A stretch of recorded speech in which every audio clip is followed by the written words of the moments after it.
আপোনালোকে চাব আমাৰ অসমৰ এটা বহুত ডাঙৰ সমস্যা আছে এফালে অসমৰ আমি বানপানীৰ সমস্যাটো দেখো আৰু ভূমিস্খলনৰ সমস্যাটো দেখো তাৰমানে ফ্লাড আৰু ইৰোশনটো এটা আমাৰ ডাঙৰ সমস্যা আমি সকলোৱে জানো আৰু এই সমস্যাটোৰ লগত আমাৰ অসমবাসীয়ে বহুত যুগৰ পৰা আমাৰ যুঁজি থাকিবলগীয়া হৈছে ইয়াৰ এটা উদাহৰণ মই আপোনালোকক দিওঁ যে মাজুলী যিখন আমাৰ মানে ঐতিহ্যপূৰ্ণ এখন নদীদ্বীপ আছে আৰু গোটেই বিশ্ববিখ্যাত এখন নদীদ্বীপ আছে এই নদীদ্বীপখন এটা সময়ত 1255 স্কয়াৰ কিলোমিটাৰৰ আছিল যেতিয়া 1950 ইয়াক জোখা হৈছিল 1950 চনত 1255 স্কয়াৰ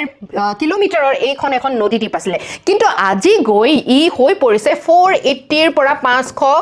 স্কয়াৰ কিলোমিটাৰ তাৰমানে আমি কি বুজিছো যে আধাতকৈও বেছি জায়গা মাজুলীৰ অঞ্চল বা আমাৰ মাটিকালি আমি হেৰুৱাই পেলাইছো ভূমিস্খলনৰ কাৰণে ইৰোশনৰ কাৰণে আৰু ফ্লাডৰ কাৰণে অন্যফালে যদি আমি দেখিবলৈ যাওঁ তেনেহলে দেখিবলৈ পাওঁ যে সৰ চাপৰি যিবিলাক এৰিয়া আছে তাৰমানে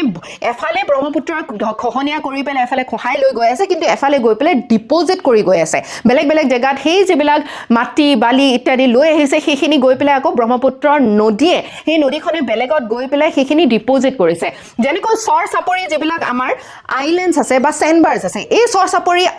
যিবিলাক জায়গা আছে অঞ্চল আছে আমাৰ অসমৰ মুঠ মাটিকালি 4.6 মাটিকালি হয় তাৰ মানে 27 লাখ বিঘা 27 লাখ বিঘাৰ ইমানখিনি এটা ডাঙৰ অঞ্চল আমি সৰ চাপৰি পাওঁ তাৰ মানে এটোই আমাক বুজাইছে যে আমাৰ যিখন অসম আছে এই অসমখন ইমান বেছি